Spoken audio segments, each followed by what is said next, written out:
Right, hey guys, how you doing? It's Frank the Gaming Tank here, coming at you once again with another video, and today is my first review on the channel, and it's probably my favorite game of the year. It's my personal game of the year right now, but not everybody may have those thoughts. It's a little bit of a smaller game, and it's one of my favorite franchises, and so I may be a little biased towards it for my Game of the Year nominee, but that's just my opinion. And this game is, of course, The Legend of Zelda Link's Awakening for the Nintendo Switch. Now, I did have this game. I'll show you the cartridge here. I have my original Game Boy copy from when I was in elementary school back in the 90s, so that's quite old there. Still works. Still have my save file on it last I checked. And to say I'm a Zelda fan is a bit of an understatement, so let me just give you a quick look at some of the games in the Zelda series that I own. I don't own every single game in the series physically, but start off here, we've got, I don't know if you can see it, sorry about the light glare there a little bit. It's The Legend of Zelda Ocarina of Time and Ocarina of Time Master Quest for the GameCube. This was a pre-order bonus for pre-ordering Wind Waker, I do believe. I did have this originally and traded it in, and then I repurchased it pre-owned. As you see here, it's the pre-owned sticker. I don't know if you can see with the light there, but it was $29.99 pre-owned, but it was free as a pre-order bonus, which was pretty cool for getting the Wind Waker pre-ordered. And it actually has some demos on here too. I can't remember, I think they were all videos, but it's got F-Zero, 1080 Avalanche. It's got a video for the Wind Waker, Mario World, Metroid Prime, and Zelda A Link to the Past. Four Swords Adventures. Okay. I may be wrong, but I'm pretty sure that was a pre-order bonus for Wind Waker. Correct me if I'm wrong in the comments, please. And next up, also for the GameCube, I have Legend of Zelda Four Swords Adventures. This one I never played a lot of. I played it some because to really enjoy it you needed at least 2 people, up to 4, and everybody had to have their own Game Boy Advance. So you could play it by yourself with just a controller, but it wasn't the same.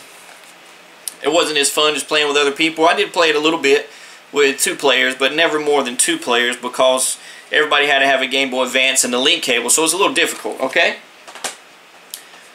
And I'm going to go through this really quick so we can get to the review and thoughts, but I still have my Legend of Zelda Link to the Past, my favorite Zelda game of all time. I have the boxed copy here, complete in box. We of course have Breath of the Wild on the Nintendo Switch, Twilight Princess on the Wii, the Skyward Sword Collector's Edition on the Wii with the controller and the soundtrack, the Twilight Princess HD Collector's Edition on the Wii U, came with Wolf Link and Midna amiibo. We have of course Wind Waker for the GameCube. This box is a little beat up, but I had the Collector's Edition of the Wind Waker for the Wii U with the Ganondorf statue. It was pre-order only. Have the gold cartridge edition of Majora's Mask for Nintendo 64 here. This game I feel is very underrated. It's one of my favorite Zelda games. A lot of people don't like it. Zelda 2: The Adventure of Link. It's one of my top 5 Zelda games. And I have a complete in-box copy, gold cartridge version of the original Legend of Zelda. Love this game. And just a couple of small things real quick. I've got launch day case for my Nintendo Switch, is the Zelda case, and I have the Power A Legend of Zelda wireless controller for my Switch. Alright, and that was just a little peek at some of my Zelda collection, just to let you guys know how much I love Zelda and why this game is so special to me. And I've always loved it as a child, but when I was younger, I wasn't able to beat Link's Awakening on the Game Boy. I got lost, and back then there was no internet to go look it up. Somebody just had to tell you, or you found it in a cheat guide, or you just kept playing till you got there. And while I didn't play my Game Boy that much as I got older, so it kind of got pushed aside, but I always loved the game. So I was extremely excited whenever Nintendo announced this remake, and I was just thinking, man, I'll finally go back and get to beat this game, and it's going to be updated, and I'll get to enjoy it all over again like it's completely fresh and brand new. And to my surprise, it was just as good, if not better, than I expected. I was not let down at all. And so with that said, let's get to the review and some game footage. Alright guys, first off here, just check out how beautiful this intro sequence is here. I just absolutely love this. Just the art style, just everything about it is just amazing. I absolutely love that. And let's, okay, first off, starting with the review, let's get into it here. As you see the little scene here on the beach.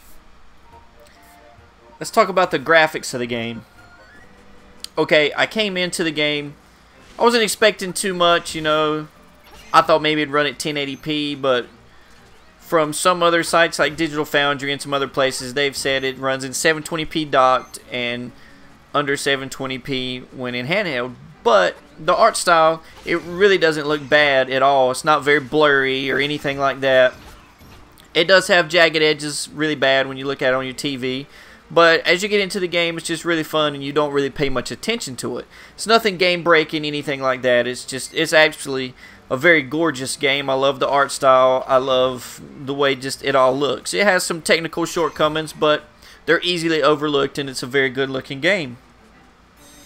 Now, there have been some people complaining a little bit about frame rate hiccups and it slows down and stuff, and it has been found that it runs with a double buffer VSync, which when the game can't keep a steady 60 frames per second, it automatically cuts it in half. So there's lots of transition periods from one maybe town to the next, or one screen to the other, where it will drop from 60 to 30, but the gameplay still stays fluid. You do see some judder on screen a little bit, but it's really annoying in a way, but it's really easy to overlook, and it doesn't hurt the gameplay at all.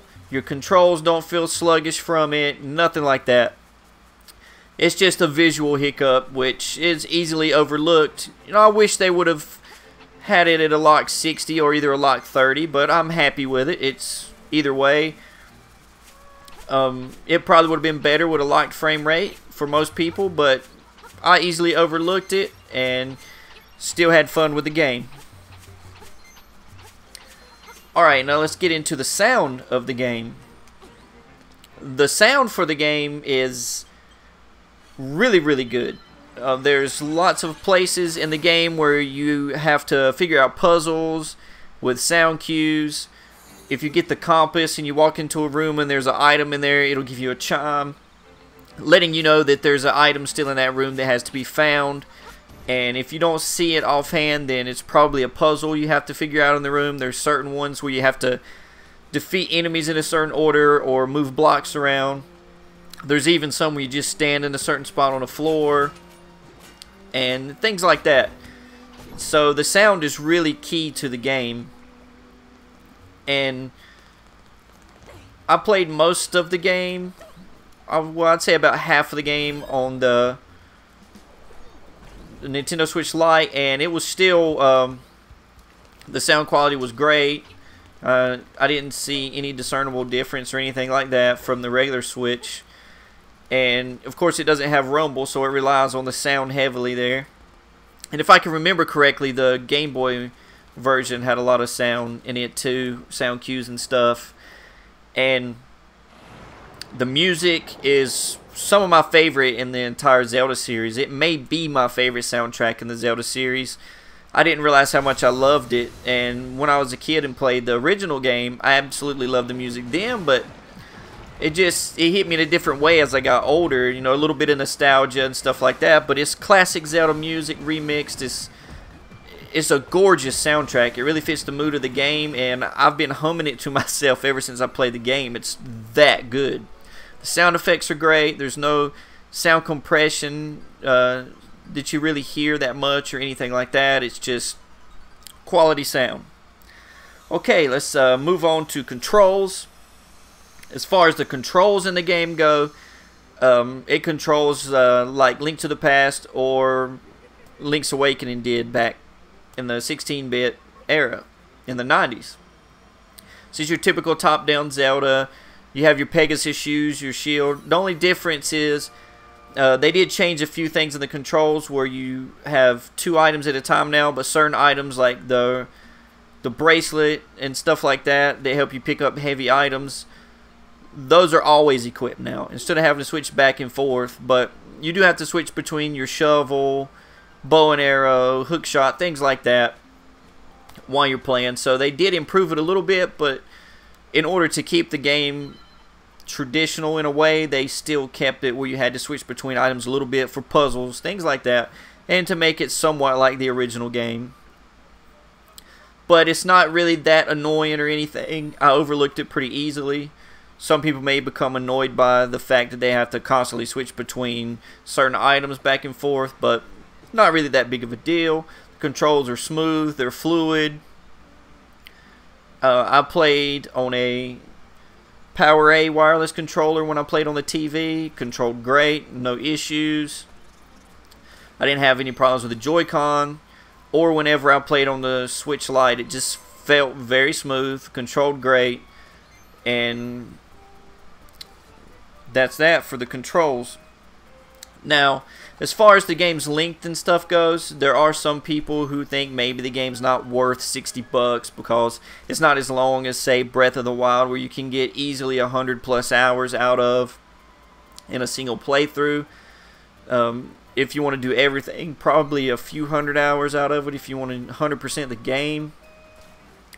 So, I mean, it is a very long game, and some people will say this one's, you know, it's only, from what I hear, about an average of 10 to 12 hours. I didn't time my playthrough necessarily, so I can't speak exactly, but I'd say it's probably at least 8 to 10 hours, if not a little longer, just according to how fast you play through and how much of the stuff you find, like the heart pieces and hidden items and things like that, the seashells. So the length is just, if you like shorter, more condensed games that have more of a focus to them, or you like the longer open-ended games, it's just according to your style, what you like better, whether you justify the price or not. And for me, it's completely justified. I would have probably paid $100 for this game just because I love it that much. And so gameplay, the gameplay is classic Zelda. It's just pure fun. No issues with it. It's got good puzzles, good controls. It's not that hard to figure out. Some of the puzzles will probably stump most people a little bit here and there. It's not really that bad. Nothing that's going to aggravate you too bad. So the gameplay is great. And so for my overview of everything, I would say that I would highly recommend this game. It is, in my books, a 10 out of 10. If I could give it an 11, I would, but I'm a huge fan of the Zelda series, as mentioned before. It's my second favorite gaming franchise ever, and second only to the Metroid franchise.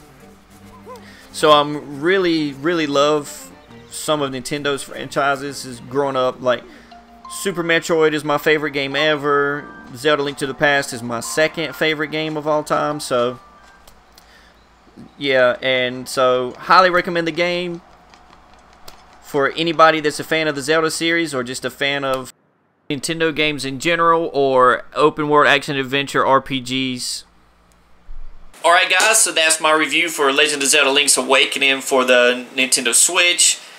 As I said, it's an amazing game. I love everything about it. It's got a few minor technical hiccups here and there, but overall it's an amazing game. I give it a 10 out of 10. I would give it an 11 out of 10 or higher if I could. I feel it's definitely worth the price. It's a great game. I hope this video helped you in your purchase decision if you want to get the game, or just opens you up to the possibility of purchasing the game to someone who hasn't played it before. And so just let me know, do you like the game in the comments below? Do you plan on getting it? Do you already have it? And as always, please give the video a like and share it, comment, and subscribe. Thank you very much for watching. Frank the Gaming Tank out. See you next time.